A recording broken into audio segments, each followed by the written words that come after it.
Sherri Stoner, who's in the Groundlings, which is a group of improv comedians that came to the studio over on Flower Street. We did a little workshop at Disney for the animators, sort of teaching them how to improvise and move around and stuff like that, loosen them up. But Ron and John must have been in the audience because they had me come in and audition. Glen Keane would have very specific ideas about how he wanted a certain part of the piece to be staged, but within that, I would improvise certain things. So they allowed me to play within the confines of what they had in mind. We just didn't have the budget or the time to do it exactly that way. So we used video.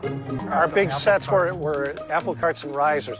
And then at the backdrop, there was a grid that's lined off with tape that gave you a vertical and horizontal measure so that if you want to walk, you have a point of reference, parameters to look at. We had our puppets and our props and things. The props were just, I think, whatever they sort of could pull together that was sort of lying around. Like, they got a puppet that was about roughly the size of Flounder to Ariel. So the shooting sessions were a lot of fun. There's some pretty silly stuff we used to do. We would discuss it with Sherri, and we'd kind of walk through it, see how it looked for camera.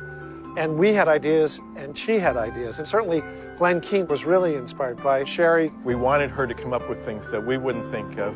They left it pretty much up to me to try and communicate. Live action can really give you a leg up, so to speak. I was nervous, and I moved my hands like that sort of thing. And